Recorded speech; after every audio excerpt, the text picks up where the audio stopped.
Alright, we are headed home from the car wash in the Rivian R1T. Just got a nice bath, cleaned the interior. Drive north. Truck's feeling like brand new. So thought you might want to ride along with me and see how the Rivian does. My miles per kilowatt hour are up, you'll see. 1.79, so climbing. And turn right. I do need to adjust the climate control because it's getting cold in here. There we go. Okay. Turn right onto Justin Road. We got to do a U-turn Farm to here. Market Road 407. Then make a left U-turn at Tartan Trail.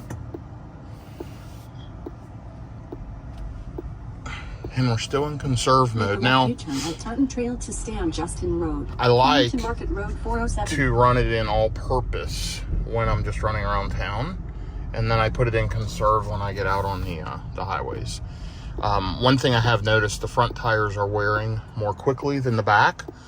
And I believe that's just due to it being run in conserve mostly. My wife, this is her primary driver, so she keeps it in conserve most of the time. She's very easy on the throttle and all of that, but I am taking it to Rivian in a couple of weeks and going to have the tires rotated and go over the truck. There is an issue with the PPF film on the gear tunnel doors. It's just crooked and not aligned right, so I want them to fix that. So while it's there, I'm going to have them go ahead and rotate the tires since they're most qualified to do that. And remember, if you're rotating tires on a Rivian, you have to have the pucks that go up under it. So I have a set in the front of the car. They're round metal pucks that go under, so you don't have to take the underplating off. There's jack points. There's 4 of them under the truck. But if you don't have those pucks and the places that are doing it don't have the adapter, you'll have an issue. So I highly recommend buy a set of those pucks, put them in the front of the Rivian. That way, if you're on the road and something happens and you need a tire replaced, you have a way to do it. So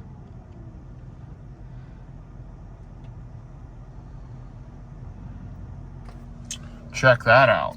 All the way up to 1.91 miles per kilowatt hour. You can see I was doing way above that on the drive before. Now, it may be slightly less because I'm in all-purpose, but I'm just running around town, so it should be fine.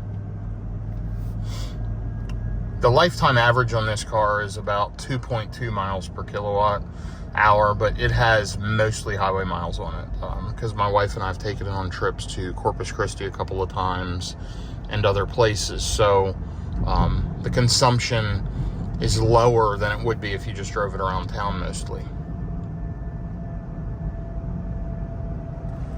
And for those that are interested, let's check out the configuration of this car. There we go. About 6,000 miles on it. Large pack, Adventure series. The exterior is Midnight. The interior is Black Mountain.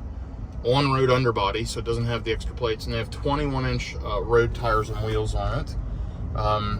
And if I click one of these trips, you will see there's the average consumption. 2.14 miles per kilowatt hours. So, not terrible. And there, check it out. We're up to 1.94 already. You'll hear the motors if you listen closely.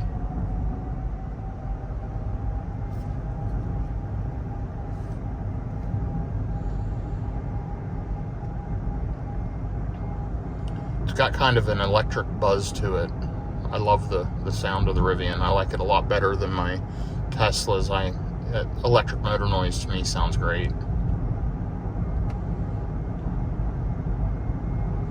Now, just so people can see, we're doing 47 miles an hour. Now, let me switch it back to conserve. And let's see what happens to the efficiency now as I drive the rest of the way to my house. You'll see the bar graph there, and let's see if it kind of spikes up by switching it to front-wheel drive mode only.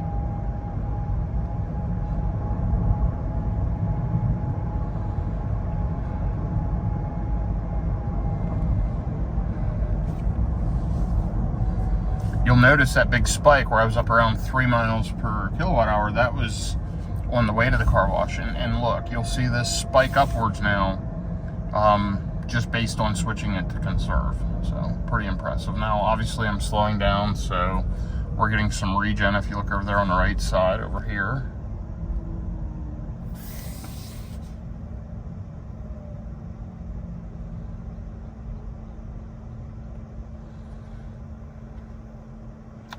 We're about 1.5 miles from my house, so let's see how it does the rest of the way.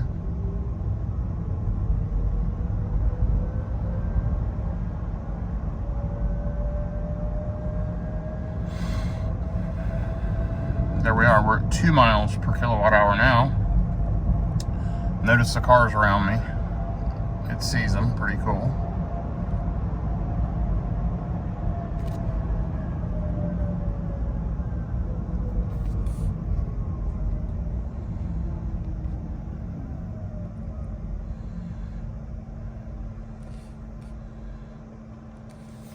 And by the way, you know, the camera system, which I love, you can pull it up at any time and look, you know, behind you, in front of you, around the various sides. You have the multi-view. Just a great camera system, really.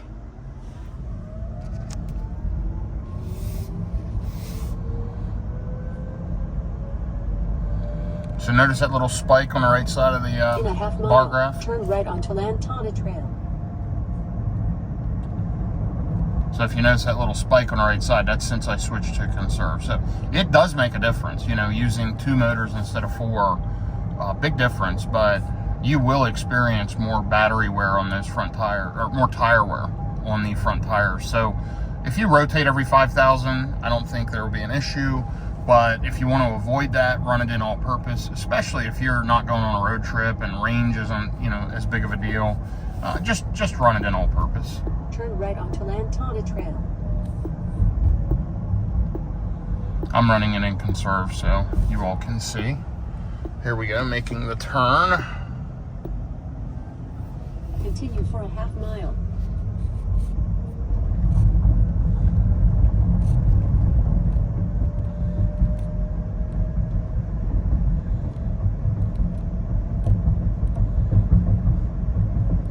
Just such a smooth, comfortable, quiet vehicle. Just unbelievably well engineered. So much fun to drive. Great systems. If you haven't driven one, go test drive one. There's used ones sitting all over the country. Go check one out. If you have the money and you can afford it. The only thing is, unless you're just doing road trips all the time, I honestly won't recommend one until Tesla's charging network opens up for non-Tesla vehicles, because the CCS charging, like Electrify America and those places, is very hit or miss. We've taken it back and forth to Corpus Christi and had no problems, but have plugged into chargers that didn't work and had to move. I've never had that problem with Tesla. Tesla's just seamless and frankly is the best when it comes to supercharging and charging on the road. So just food for thought. Okay, well, anyway, you'll see where I'm at. Pulling into the house now, so I wish everyone a great day.